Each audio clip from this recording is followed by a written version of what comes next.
Les francs-maçons utilisent beaucoup d'outils comme symboles. L'équerre permet de créer une base stable et de s'élever correctement. Ça marche aussi bien pour une construction matérielle que spirituelle. L'équerre est une base indispensable mais insuffisante car elle est passive et elle doit être complétée avec un outil actif, le compas. Il sert à tracer une figure parfaite sans différenciation, le cercle, et dans beaucoup de traditions ésotériques, le cercle symbolise l'harmonie.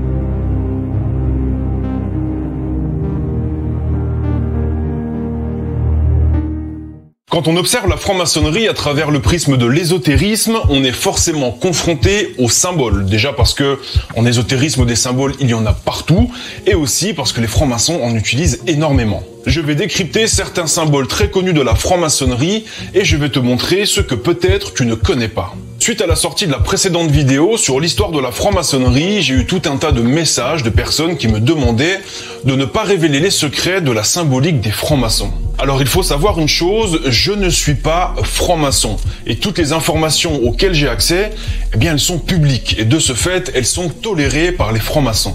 Donc techniquement, je ne révèle pas de secrets puisque c'est déjà public. Il existe certainement des vrais secrets qui ne sortent pas des loges, mais en même temps, le principe d'un secret, c'est qu'il n'est pas connu. Sinon, c'est juste une information. Commençons avec les différentes méthodes qu'utilisent les francs-maçons pour rendre leur écriture énigmatique, et on va démarrer avec un grand classique, les 3 points. Pour faire des abréviations de certains mots, les francs-maçons utilisent 3 points en forme de triangle. En fonction des époques, ces 3 points peuvent symboliser la Sainte Trinité ou le delta lumineux, et ils rappellent le fronton triangulaire au-dessus des temples. Les francs-maçons brouillent également les dates en utilisant un calendrier différent du nôtre. Le mois de mars est le premier mois de leur calendrier, car c'est le mois du bélier et c'est le premier signe zodiacal. Ils ajoutent également 4000 ans par rapport à notre calendrier, en se basant sur la croyance créationniste que le monde a été créé 4000 ans avant Jésus-Christ. Donc, pour dire qu'on est le 5 mars 2020, les francs-maçons écrivent « 5e jour du premier mois de l'an 6020, 5 mars de l'ère vulgaire ».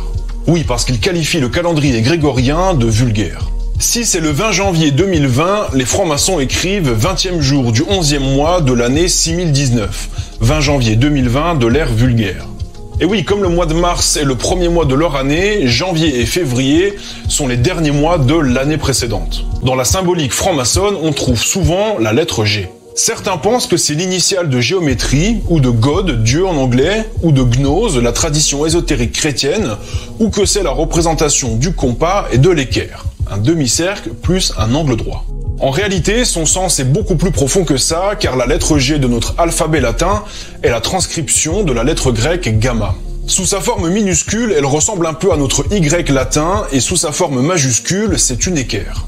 Alors, juste pour rappel, Napoléon est fils de franc-maçon. Il a officialisé la franc-maçonnerie en France. 3 de ses frères sont francs-maçons et il y a des rumeurs qui laisseraient penser qu'il a été initié lors de sa campagne d'Égypte dans la loge d'Isis fondée par le général Kléber. Voilà, pardon pour cette petite digression. Revenons au symbole avec celui que tout le monde connaît, l'œil de la Providence. C'est un œil entouré de rayons lumineux qu'on trouve généralement dans un triangle et qu'on associe aux francs-maçons. Mais l'utilisation de l'œil comme symbole est très ancienne.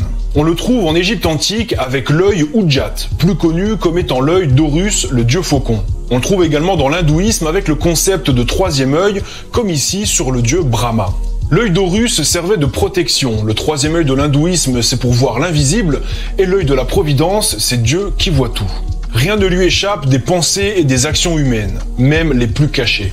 Avant d'être un symbole franc-maçon, c'est un symbole chrétien. Le triangle symbolise la Sainte Trinité, et au milieu, c'est l'œil de Dieu qui exerce sa surveillance sur l'humanité, le tout bercé dans une puissante lumière. À l'origine, les francs-maçons sont chrétiens, ils ont donc tout naturellement repris ce symbole, mais avec le temps, comme ils sont devenus laïcs, pour ne pas dire anti-catholiques, ils ont intégré la lettre G à l'intérieur du triangle à la place de l'œil divin. Alors juste pour la précision, tout ça dépend évidemment des rites et des loges. La franc-maçonnerie est devenue tellement complexe aujourd'hui que je suis obligé de généraliser un petit peu, sinon ça deviendrait vite l'enfer. Il y a encore des loges qui utilisent le symbole avec l'œil de Dieu au milieu, mais elles sont plutôt minoritaires. Les francs-maçons utilisent beaucoup d'outils comme symboles. À l'origine, ces outils étaient utilisés pour la construction, mais avec le temps, les francs-maçons ont arrêté de construire et ont chargé de sens et d'intention l'image de ces outils pour en faire des symboles. Les plus connus sont évidemment le compas et l'équerre. L'équerre permet au tailleur de pierre de vérifier la régularité de son travail. C'est grâce à elle qu'il sait s'il doit continuer à retirer de la matière ou non. C'est en partie grâce à l'équerre qu'une pierre brute va pouvoir être taillée et prendre sa place parfaitement dans une construction.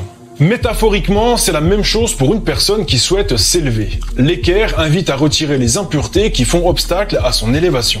Je ne vais pas faire une liste complète, mais on peut citer les émotions, les préjugés, l'ego, etc. L'équerre permet de créer une base stable et de s'élever correctement. Ça marche aussi bien pour une construction matérielle que spirituelle.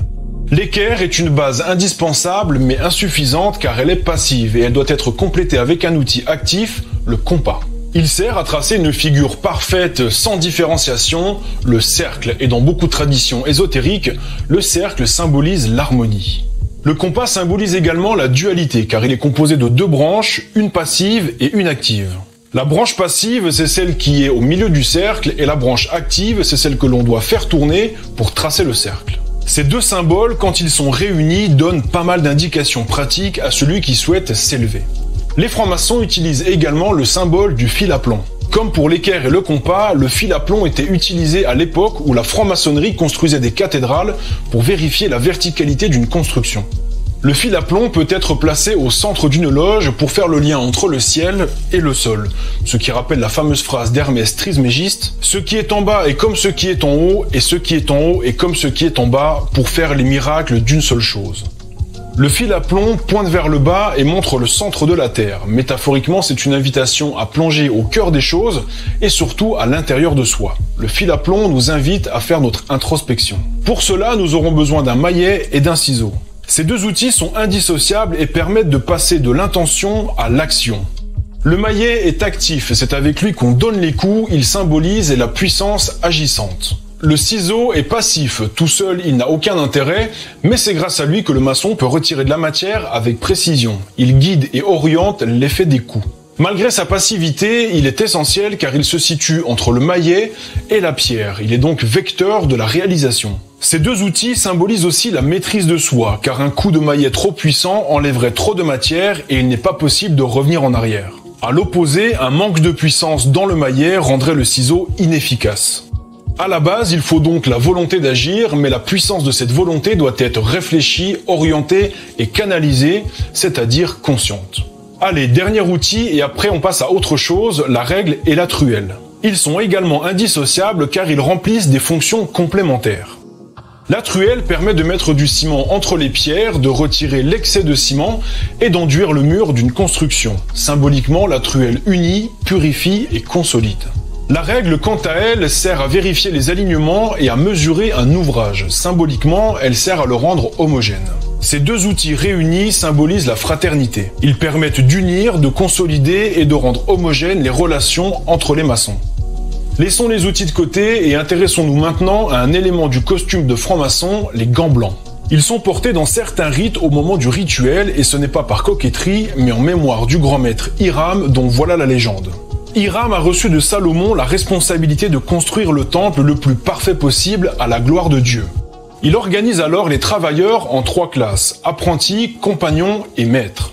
Un mot de passe renouvelé régulièrement suffit à garantir leur grade lorsque c'est nécessaire. Par exemple, quand les travailleurs voulaient récupérer leur salaire, ils devaient se placer devant 2 colonnes, une pour les apprentis et une pour les compagnons. Ensuite, ils se présentaient à la personne chargée des paiements et donnaient leur mot de passe. Ça permettait plus ou moins d'éviter les erreurs et de faire en sorte que chacun soit payé comme il se doit. 7 ans après le début des travaux, 3 compagnons sont inquiets de ne pas avoir été promus maîtres alors que le chantier touche à sa fin. Pour s'octroyer une promotion, les 3 compagnons décident d'aller voir le maître Hiram qui est en train d'inspecter le chantier tout seul pour lui soutirer le mot de passe réservé au maître. Hiram est entré par la porte ouest et veut sortir par la porte sud.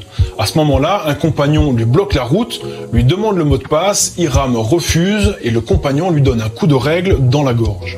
Il tente de s'enfuir par la porte nord, mais un deuxième compagnon l'attend, lui demande le mot de passe, Hiram refuse et le compagnon lui donne un coup d'équerre dans la nuque. Il tente donc de fuir par la porte est et le troisième compagnon l'attend, lui demande le mot de passe, Hiram refuse et le compagnon lui donne un coup de maillet sur le front.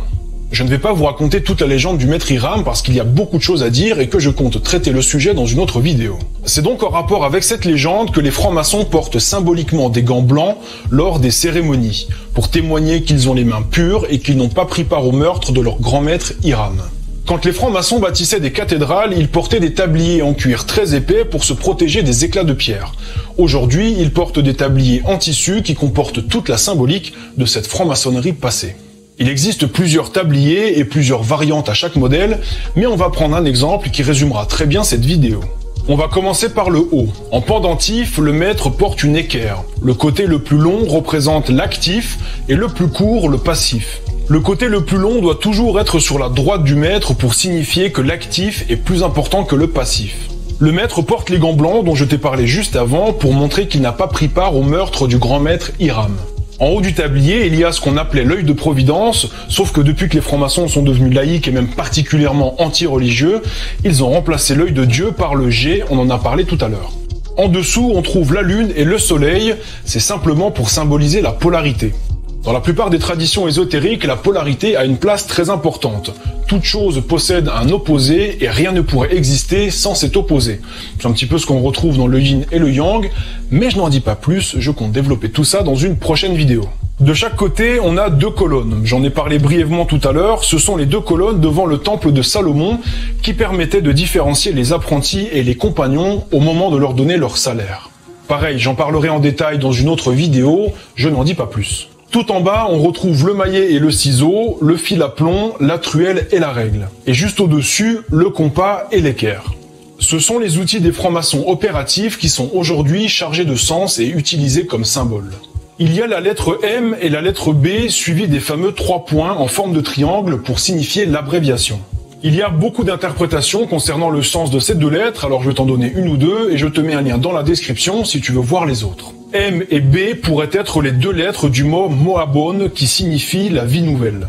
Il est probable qu'il s'agisse aussi des mots Mak, Benak qui signifient le constructeur est frappé, faisant référence au meurtre du grand maître Hiram. Il existe énormément de symboles maçonniques, alors si cette vidéo t'a plu, fais-le moi savoir dans les commentaires, j'en ferai d'autres. Ciao.